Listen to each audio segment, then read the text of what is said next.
Hello students. तो आज हम लोग यहाँ पर अग्निवीर का जो मॉक टेस्ट है वो आपके लिए लेकर आए हैं। और इस मॉक टेस्ट में अभी हाल में हम लोग आज 10 क्वेश्चन डिस्कस करने वाले हैं।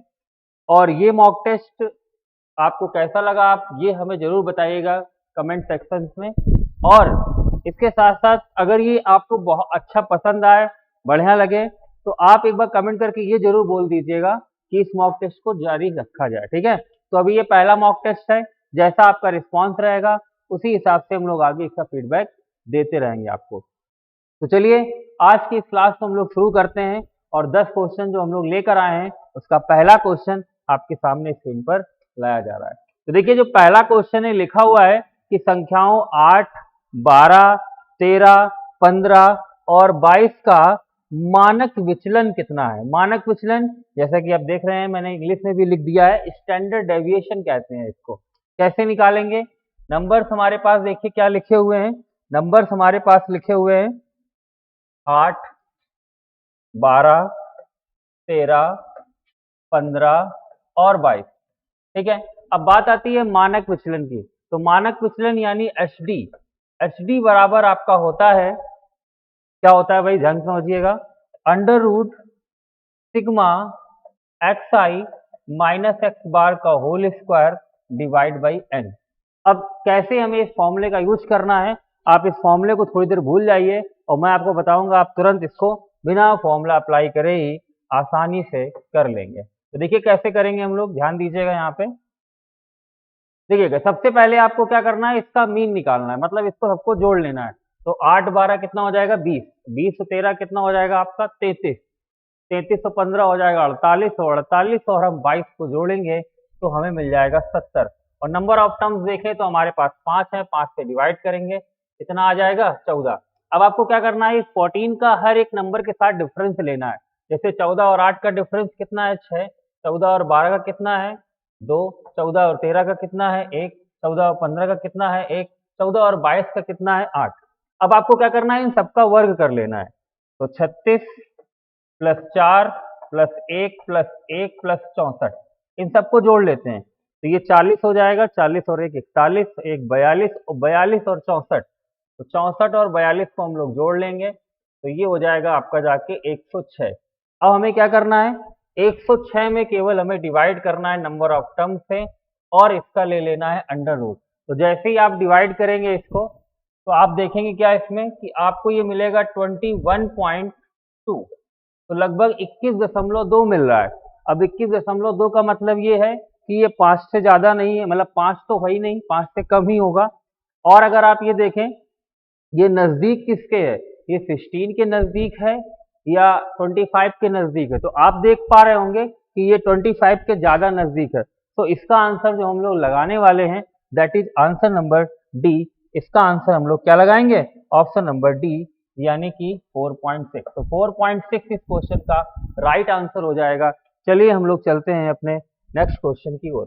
तो नेक्स्ट क्वेश्चन देख सकते हैं आपके सामने लिखा हुआ है कि limit X tends to 0 sine 2 plus X minus sine 2 minus X upon X. अब देखिए इस क्वेश्चन को कैसे करेंगे। इस क्वेश्चन को करने के लिए सबसे पहले हम लोग जानते हैं कि ऐसे क्वेश्चन अगर एग्जाम से पूछे जाते हैं तो सबसे पहले हम लोग इसमें लिमिट रखकर देखेंगे क्या ये 0/0 की फॉर्म बन रही है। और जब भी हमें 0/0 की फॉर्म मिलती है, जब भी हम लोगों को 0/0 की फॉर्म मिलती है तो हमारे पास एक ही रूल होता है, वो होता है एल हॉस्पिटल रूल, और हम उसे अप्लाई करते हैं। तो जैसे ही हम ऊपर रखेंगे 0 तो आप देखेंगे कि ऊपर भी साइन 2 है और इधर साइन 2 हो जाएगा और अपॉन में 0, तो 0/0 की फॉर्म बन रही है। और जब भी 0/0 की फॉर्म बनेगी तो हम लोग क्या लगा देंगे, एल हॉस्पिटल रूल। तो एल हॉस्पिटल रूल का मतलब क्या है, ऊपर डिफरेंशिएट कर दीजिए। तो साइन 2 प्लस एक्स का डिफरेंशिएट कितना हो जाएगा भाई, कॉस 2 प्लस एक्स। यहाँ साइन 2 माइनस एक्स का करेंगे तो हो जाएगा कॉस 2 माइनस एक्स, लेकिन माइनस एक्स का -1 हो जाएगा तो हम लोग यहाँ पे इसको कर देंगे प्लस। ओके, अपॉन में एक्स का क्या हो जाएगा 1। अब हम एक्स टेंस टू 0 रखेंगे यहाँ पे तो ये 0 हो जाएगा, ये 0 हो जाएगा, cos 2 cos 2, तो आंसर इज 2 cos 2। तो इस क्वेश्चन का आंसर 2 cos 2 आपका राइट आंसर हो जाएगा, that is answer number C. तो हमारे इस क्वेश्चन का आंसर सी हो जाएगा। चलिए हम लोग चलते हैं अपने क्वेश्चन नंबर 3 की तरफ। तो क्वेश्चन नंबर 3 आपके सामने है कि लिमिट डिफरेंशिएशन का क्वेश्चन है D by D x tan inverse sec x plus 10x, हमें इसको डिफ्रेंशिएट करना है। तो देखिए कैसे करेंगे। हमारे पास क्वेश्चन है tan inverse sec x plus 10x। sec x को हम लिख सकते हैं 1 अपॉन cos x और tan x को हम लिख सकते हैं sin अपॉन cos x। तो इसको हम ब्रेक करके लिख देंगे सीधे 1 by sine x upon cos x. Okay, अब हमें क्या करना है, अब हमें इसे थोड़ा सा सॉल्व कर लेते हैं जिससे हम लोग इसका आसानी से डिफरेंशिएशन कर सकें। तो देखिए कैसे करेंगे। हम लोग इस 1 को लिखना चाहें तो लिख सकते हैं sign square x by two plus cos square x by two, और साइन एक्स को लिखना चाहें तो लिख सकते हैं 2 sine x by two into cos x by. और जैसे ही हम इसको ऐसा लिखेंगे तो हमारे पास ये फॉर्मूला बन जाएगा sine x by two plus cos x by two का होल ऑफ स्क्वायर, और अपॉन में आप देख पा रहे होंगे लिखा है कॉस एक्स। कॉस एक्स का फॉर्मूला लगाएंगे बाई टू वाला, that is cause square x by two minus sign square x by two. जैसे ही आप ये लगाएंगे तो cause square x by two में जो a प्लस बी और a माइनस बी वाला फॉर्मूला होगा उससे ये एक a प्लस बी कट जाएगा, ऊपर a प्लस बी और नीचे a माइनस बी बचेगा। इसे हम अगर कॉस कॉमन ले लें तो ये बन जाएगा 1 minus ten x by two upon 1 plus ten x by two, जिसको हम अगर लिखना चाहें इसको डायरेक्ट तो हम लिख सकते थे tan inverse 10 pi by 4 plus x by two. और यहाँ माइनस आता है तो माइनस लगा देते हैं और प्लस आता है तो प्लस लगा देते हैं। फिलहाल यहाँ माइनस है तो हमें माइनस अप्लाई करना है, ये कैंसिल कर देंगे, डिफ्रेंशिएट करेंगे, पाई बाई 4 जीरो हो जाएगा। यहाँ पे एक्स बाई टू का करेंगे तो answer is option number A, यानी कि माइनस 1/2। ओके, चलिए नेक्स्ट क्वेश्चन देखते हैं, क्वेश्चन नंबर 4। क्वेश्चन नंबर 4 कह रहा है कि एक घन की भुजा में 3 सेंटीमीटर पर सेकंड की दर से वृद्धि हो रही है। यदि घन की भुजा 10 सेंटीमीटर है तो उसके आयतन में होने वाली वृद्धि क्या है। तो उसके आयतन में जो वृद्धि हो रही है वो किस दर से हो रही है। तो आप सभी को सबसे पहले घन की भुजा में वृद्धि की दर दी गई है। तो अगर हम घन की भुजा को ए ले लें, क्योंकि हम सभी को पता है कि इसका जो वॉल्यूम होता है वो होता है साइड क्यूब, तो उसकी जो साइड बढ़ रही है D A upon D T वो बढ़ रही है 3 सेंटीमीटर पर सेकेंड के रेट से। अब हमें बताना यह है कि किस स्पीड से इनका वॉल्यूम बढ़ेगा। तो हम वॉल्यूम को डिफ्रेंशिएट कर देंगे विथ रिस्पेक्ट टू टी। तो D V upon D T is equal to आ जाएगा 3a square D A upon D T. तो 3a, a यानी कि साइड जो हमें 10 दी गई है तो सीधे 10 का स्क्वायर, और डी अपॉन डी टी आपका 3 है। हम इसको सॉल्व करें तो हमें मिलेगा 900 सेंटीमीटर क्यूब पर सेकेंड। तो उसका जो आयतन है वो 900 सेंटीमीटर क्यूब पर सेकेंड की दर से बढ़ने वाला है। दैट इज आंसर हमारा हो जाएगा ऑप्शन नंबर ए। क्लियर है, तो आंसर ए हमारा इस क्वेश्चन का आपका राइट आंसर हो जाएगा। ठीक है, बढ़िया क्वेश्चन है, ऐसे एग्जाम्स में क्वेश्चन आपको देखने को मिलेंगे जो भी आने वाले एग्जाम्स हैं। चलिए क्वेश्चन नंबर 5 की तरफ चलते हैं। क्वेश्चन नंबर 5 कह रहा है कि इंटीग्रेशन है, ठीक है, और देखिए यहाँ पे लिखा हुआ है पाई बाई 3 से पाई बाई 3। तो ऐसा तो हो नहीं सकता कि दोनों ही पाई बाई 3 हो, ठीक है ना, तो थोड़ा सा मिस्टेक है यहाँ पे। तो आप क्या करेंगे, इसको माइनस पाई बाई 3 से पाई बाई 3 कर लेंगे। ठीक है, ये माइनस पाई बाई 3 से पाई बाई 3 है, ठीक है, वो थोड़ा सा मिस्टेक है, उसको सही कर लेंगे। चलिए हम लोग आगे बढ़ते हैं। अब कैसे करना है ध्यान दीजिएगा। आप सभी ने एक प्रॉपर्टी पढ़ी होगी कि अगर ये फंक्शन जो आपको यहाँ लिखा मिलता है, ये जो फंक्शन आपको यहाँ लिखा हुआ मिल रहा है, अगर वो एक इवन फंक्शन है और माइनस ए से हमें प्लस ए दिया है तो हम इसे लिख सकते हैं, अगर वो इवन है तो। ऑड होता है तब तो वैल्यू 0 हो जाती है, आप सभी लोग जानते भी होंगे। तो हम इसे लिख सकते हैं 2 0 टू पाई बाई 3, और यहाँ pi by 3, sorry pi by 3 था तो 3 लिखेंगे हम लोग, pi by 3 0 to pi by 3, और यहाँ साइन स्क्वायर एक्स।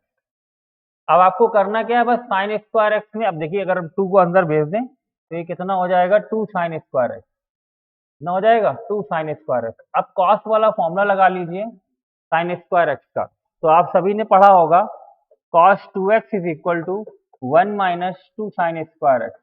तो 2 sine square X is equal to क्या हो जाएगा भाई, 1 माइनस कॉस 2x। ये यहाँ पुट करके इंटीग्रेट कर देंगे तो 1 का हो जाएगा x, और कॉस 2x का हम लोग करेंगे तो कॉस 2x का अगर हम लोग इंटीग्रेशन करेंगे तो यहाँ पे आ जाएगा साइन 2x/2। इस पे लिमिट लगा देंगे 0 से पाई बाई 3। पाई बाई 3 रखेंगे तो यहाँ पाई बाई 3 आ जाएगा, यहाँ रखेंगे तो 2 पाई बाई 3 यानी 120 हो जाएगा। जीरो में तो सब जीरो हो जाएगा, ठीक है ना। तो जैसे ही आप यहाँ रखेंगे इसकी वैल्यू हो जाएगी पाई/3 minus root 3/4, that is answer number B. तो इस क्वेश्चन का आंसर बी आंसर आपका राइट आंसर हो जाएगा। चलिए हम लोग आगे बढ़ते हैं अपने नेक्स्ट क्वेश्चन की तरफ। तो नेक्स्ट क्वेश्चन आपके सामने स्क्रीन पे लिखा हुआ बहुत इंपॉर्टेंट क्वेश्चन है, और ऐसे क्वेश्चंस आगे आने वाले एग्जाम्स के लिए आपके लिए बहुत इंपॉर्टेंट होंगे। कैसे करेंगे हम लोग इन क्वेश्चंस को, चलिए ध्यान दीजिएगा। क्वेश्चन लिखा हुआ है कि cos 2x upon cos square x into sine square X. तो आप क्या करेंगे, ऐसे केस में आप cos 2x का फॉर्मूला लगा दीजिए। cos 2x का फॉर्मूला लगाइए, cos square x minus sign square x, ये फॉर्मूला अप्लाई कर दीजिए। और इसको अलग अलग डिवाइड करना है आपको, ठीक है, क्योंकि अपॉन में लिखा है cos square x into sine square x. अगर हम इसको इसके नीचे ले जाएंगे तो cos स्क्वायर एक्स कट जाएगा, 1 upon sine square x that is cosec square x. ये इधर डिवाइड होगा, साइन कट जाएगा, तो ये आ जाएगा आपका सेक स्क्वायर एक्स। इंटीग्रेट कर लेंगे तो cosec square X is equal to minus का कॉट एक्स और सेक स्क्वायर इज माइनस का टेन एक्स। तो आंसर होना चाहिए माइनस का टेन एक्स इंटू माइनस का cot X plus C, that is answer number B. चलिए क्वेश्चन नंबर हम लोग नेक्स्ट देखते हैं। नेक्स्ट क्वेश्चन आपके सामने लिखा हुआ है इंटीग्रेशन, इंटीग्रेशन ध्यान दीजिएगा, इंटीग्रेशन 0 से π/2 e की पावर ln cos x। तो एक चीज आपको इंपॉर्टेंट यहाँ पर ये ध्यान रखनी है कि e की पावर में अगर हम मान लीजिए लिख देते हैं e की पावर ln x, तो इसकी वैल्यू कुछ बहुत ज्यादा नहीं, इसका मान ही x होता है, ठीक है ना। जब भी ln में यहाँ पे e की पावर में कुछ भी ln के फॉर्म में लिखा हो तो जो यहाँ लिखा है एक्चुअल में वही इसका मान है। अब जैसे इस क्वेश्चन को अगर आप देखें तो इसमें कुछ भी नहीं है, इस ln का कोई मतलब ही नहीं है। इसका मतलब है केवल और केवल cos x dx, जिसपे लिमिट लगी है 0 से π/2। cos x का इंटीग्रेशन आप सभी लोग जानते हैं, कितना हो जाएगा भाई, sin x हो जाएगा। इस पे लिमिट लगा देंगे 0 से π/2, π/2 लिमिट रखेंगे, वैल्यू क्या आ जाएगी 1, that is answer number C. तो इस क्वेश्चन का आंसर आपका सी ऑप्शन हो जाएगा। क्लियर है, सभी को क्लियर हो गया होगा। कहीं भी कोई डाउट हो तो आप कमेंट्स में जरूर बताइएगा, मैं आपको रिप्लाई उसका जरूर दूंगा। चलिए आगे बढ़ते हैं नेक्स्ट क्वेश्चन के लिए। क्वेश्चन नंबर 8 कह रहा है यदि अल्फा और alpha square x square plus x plus 1 के मूल हैं, कि एक रूट्स हैं, तो आप ये बताइए कि अल्फा की पावर 31 और अल्फा की पावर 62 इसके रूट्स क्या होंगे, ये पूछ रहा है आपसे। अल्फा की पावर 62 मतलब की इक्वेशन जो होगी वो क्या होगी। तो एक चीज समझिएगा, x square plus x plus 1 बराबर के रूट कितने दिए गए हैं, अल्फा और अल्फा स्क्वायर। आप सभी लोग एक चीज ध्यान रखिएगा कि कभी भी आपको इक्वेशन इस फॉर्म में दी जाए तो आपको रूट कुछ भी दिए जाए, लेकिन आपको रूट केवल दो ही कंसीडर करने हैं, क्या, ओमेगा और ओमेगा स्क्वायर। मतलब कभी भी ये इक्वेशन दी होती है तो उसके जो रूट्स होते हैं वो होते हैं cube root of unity, that is omega और ओमेगा स्क्वायर।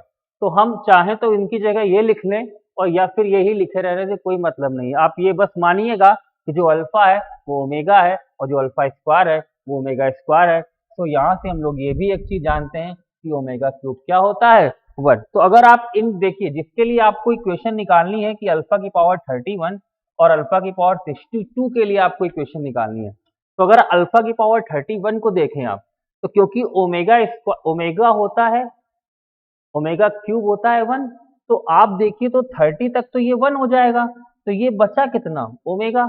और ये 60 तक 1 हो गया तो बचा कितना, ओमेगा स्क्वायर। मतलब ये हुआ कि आपको जो रूट्स दिए गए थे वही रूट्स वापस हमें इनसे भी मिल रहे हैं।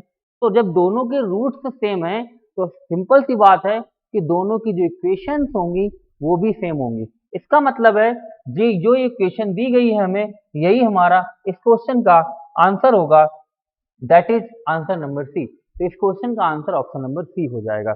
चलिए हम लोग क्वेश्चन नंबर 9 की तरफ चलते हैं।